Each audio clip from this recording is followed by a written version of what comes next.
I love a fresh cup of coffee in the morning. I just wish I had a coffee table to put it on. You know what? Let's build one.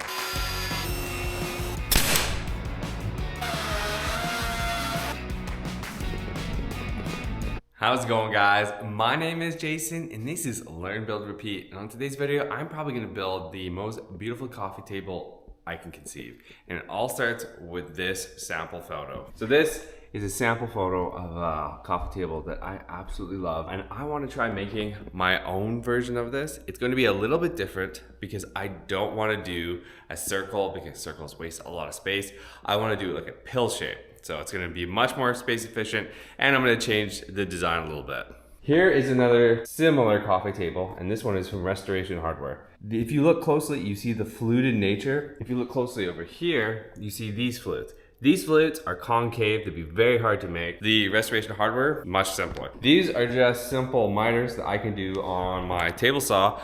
So if you bring all of this together, hopefully we'll get a beautiful coffee table that's going to be that kind of pill shape. Right about there. The rough construction plan for this build is I'm going to be using plywood templates to bend thinner sheets of plywood around to get that look. And then I'm going to use glue and probably a brad nail to tack on those vertical flutes. And then I'm going to be using solid oak with brass edge banding to get to the rest of it. Let's get to it.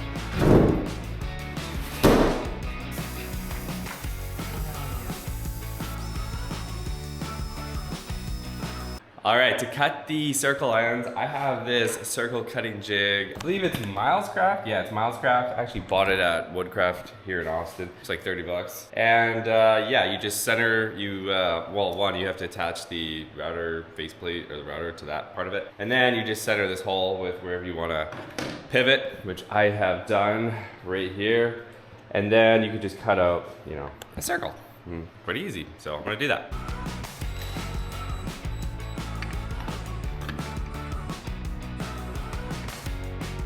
All right, let me show you the setup. So I've centered this, there's like a pivot that I screwed into the wood right there. And then I've measured the correct distance to get the radius of the circle and then set it all up. So I should just be able to rotate this left and right with a dust collector set up because it's gonna generate a ton of dust. And with my air protection because it's gonna be super loud.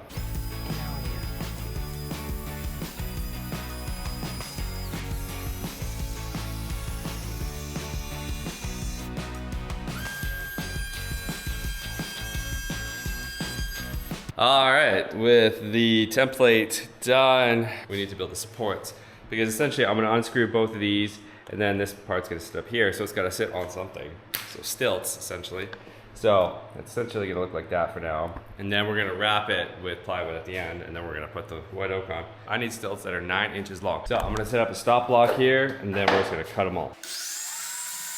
All right, so I've got all the stilts cut. So I need to unscrew these and raise everything up.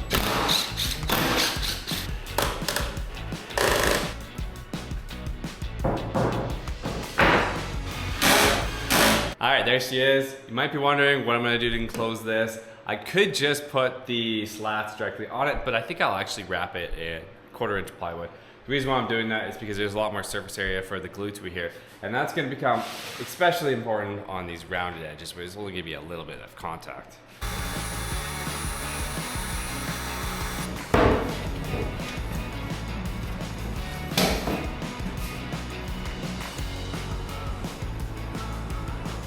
Well, just bending it didn't work, but I know that if I make some cuts with my track saw on the back side of these, I can bend it a lot easier.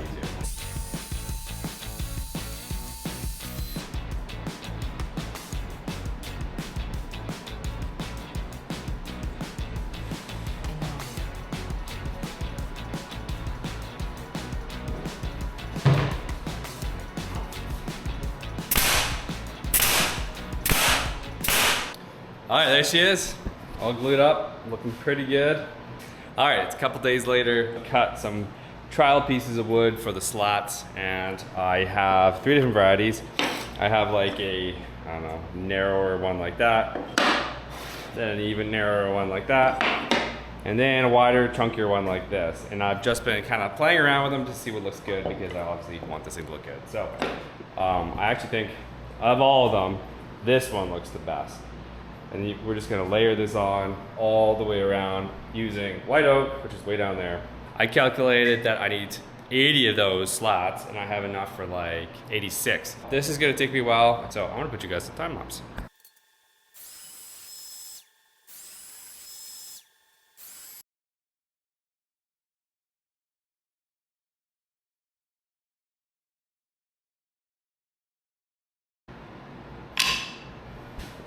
Okay, that took me a whole day of sanding to get these things perfect, but they're looking really good. I also kind of rounded over the edges just to create a little bit of a softer look, but yeah, that was a lot of sanding and now I can't feel my hands. All right, that's the first one done, the most important one because it has to be square. Take a look at that. I think it looks pretty good. All right, I'm gonna do a few more and I'll catch you guys on the other side.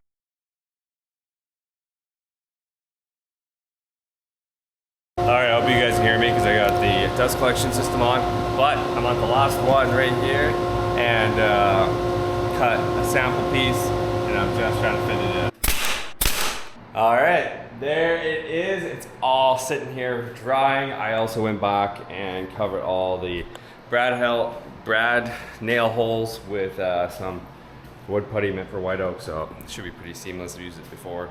Next, I need to start what's the word? Milling? Yeah, I gotta start milling all that crap.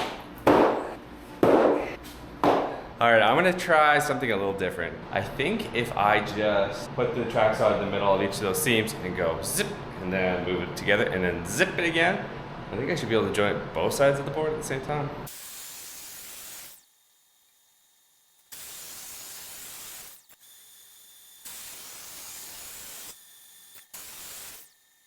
All right, here's the aftermath of the track saw jointer. Looks pretty good. And yeah, the seams, pretty good.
Okay, that was a little more difficult than I thought. It really was taking a lot of clamping force to close those biscuits. They were very tight in there, but I was able to get it. Right now I'm only gluing up these two because, yeah, the glue was drying and I just wanted to move fast. I'll do the rest later.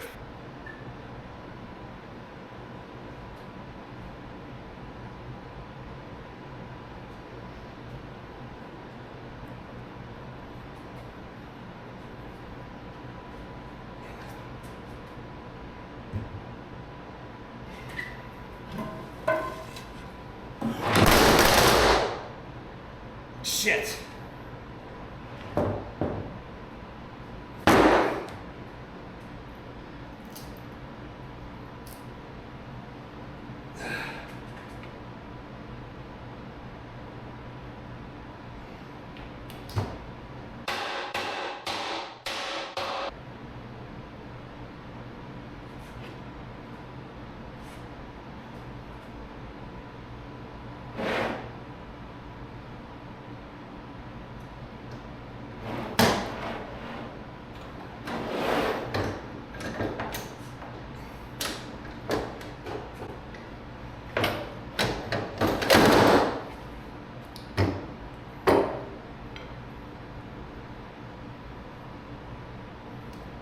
That was nearly a disaster. I think that's gonna make it into the highlight reel.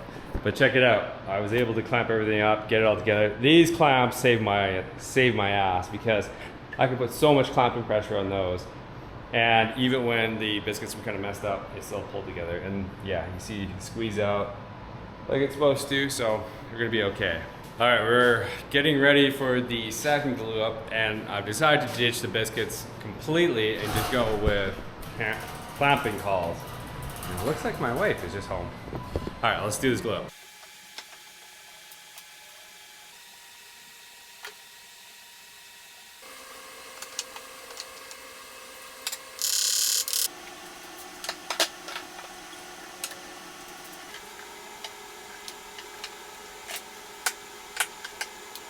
All right, it's all glued up, waiting for it to dry. That worked remarkably well with the calls. It's not perfect, but it's close enough to flatten, which is ideal. That took me 25% of the times it took me to do the weird, complicated, fancy biscuit, multiple board glue up I was planning on doing before. So, okay, all 3 glue ups are done. That's gonna be for the toe kick. This is the top panel, and this is the bottom panel. So now I gotta flatten them.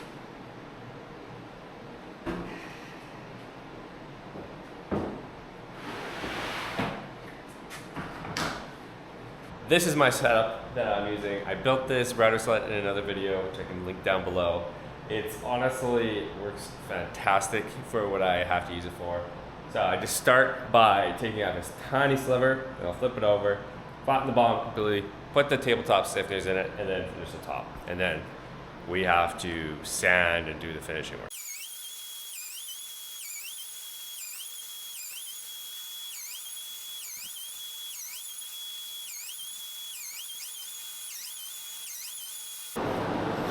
All right, next I need to put tabletop stiffeners in. First thing after flattening it.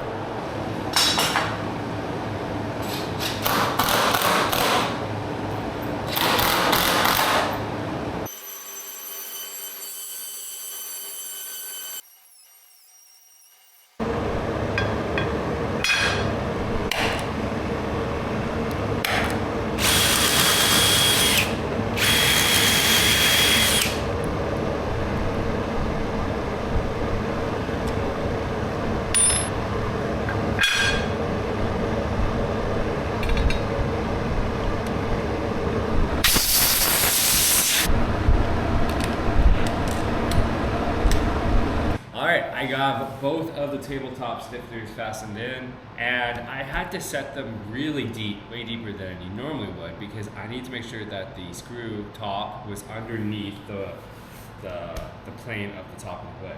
That's because this has to sit flush on top of another piece of wood, so I couldn't have these things sticking up, which means they went really deep, but that's what you gotta do.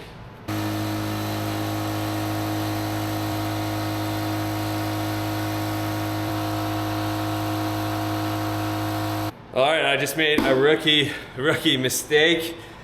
My hair's going crazy. I drilled through my tabletop right there. I felt it go a little bit farther than normal.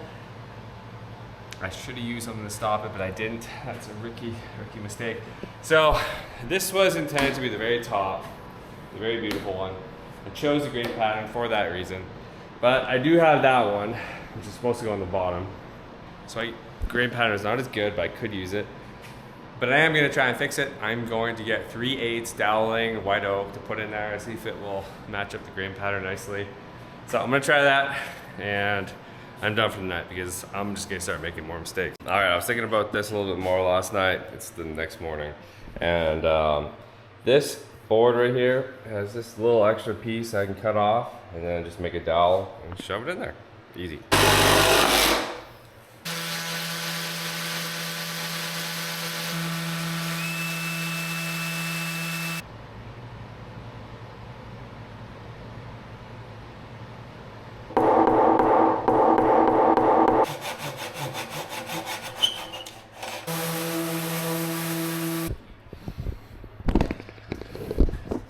So there it is. You can see it right there. To be honest, I'm not super thrilled with that. It's not bad. What I'm gonna do is I'm gonna finish this, finish the other one, and then when it's all said and done, I'll choose the one I like the most. All right, I've been thinking about this problem, and so I set both slabs up against the wall. Right here, take a look. On the left was the one that I was going to use, and then I accidentally blew through, and now you can see a little circle. And then this one was gonna be on the bottom because, you know, I'm sandwiching stuff between the top and bottom.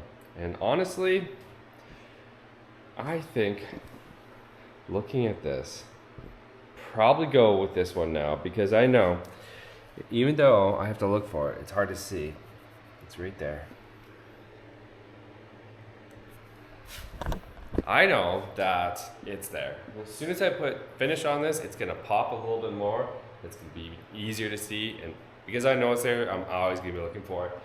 And honestly, the grain pattern on this guy here looks pretty good too. Like honestly, yeah, I like it. I wish that this board and this board had this grain pattern maybe over here, but it looks pretty good as well. I'll have to fill in some of these with epoxy now because they'll be on the top and exposed. But yeah, I think that's what I'm gonna go with.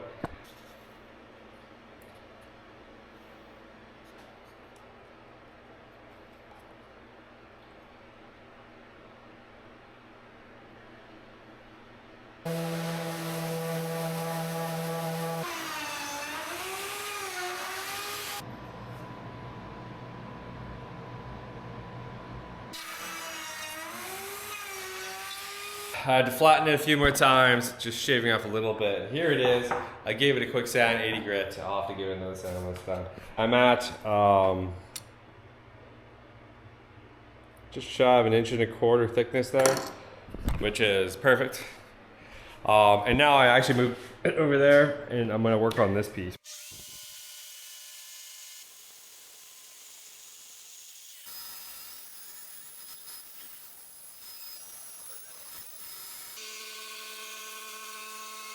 All right, so I am done, or mostly done with the 3 different flat pieces here. But for now, I just want to see what this looks like all stacked up. It's gonna weigh like 400 pounds, but I can do it piece by piece.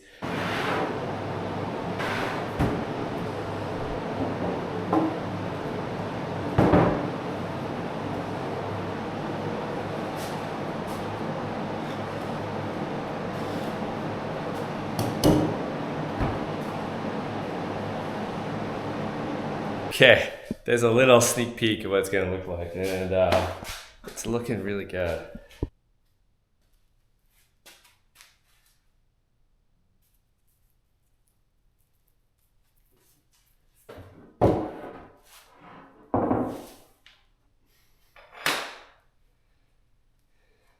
Here's what it looks like when it's all clamped up. Ta-da! All right, so it's been a couple days and I've made some progress. I have finished the bottom 2 pieces. The top is like half done, do a final sanding. And I've also cut out this piece right here, which is gonna sit between the top and the base. So then that got me thinking on this guy again, because as you can see, that red strip in there is self-adhesive and it's actually very strong. If I can figure out a way to get this on here, it's the color I want, use my 10 snips to trim it, and then all around the rough edges, just use my file to just file it down. So it'll work pretty good. It's gonna be sandwiched quite far back from the edge, so it's gonna be hard to see the very edge of it. So if it's a little rough, that'll be all right. So we're gonna add that here, and then honestly, I am like getting tired of cutting circles or half circles. So hopefully this is the last one.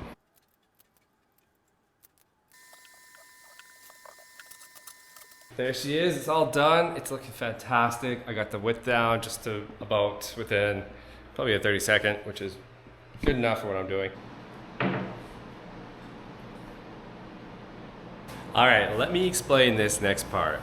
So I have the base and I have the brass trim on it, looking great. I have my top, it's sanded up 80 grit, but I can't just glue that top to that base because that base is plywood.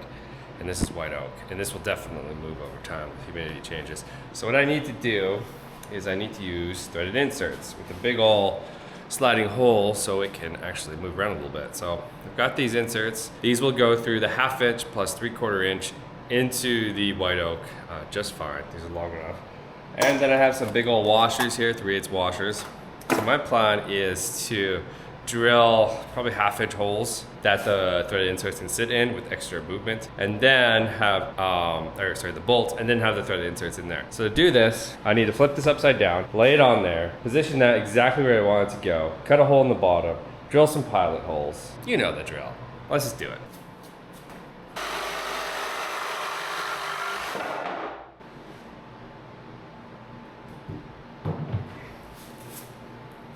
All right, now that I have it lined up perfectly with where I want to go, I'm gonna drill 10 pilot holes for 10 threaded inserts.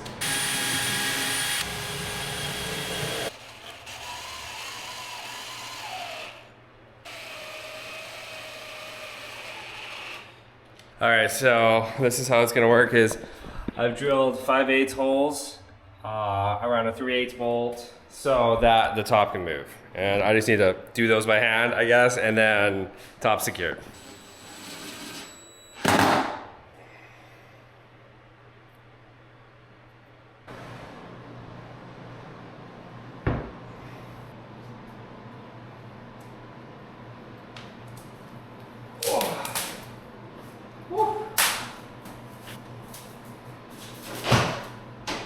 All right, now it's time to move on to the actual finishing process. And for that, I have this Total Boat Halcyon, which is a water-based varnish satin.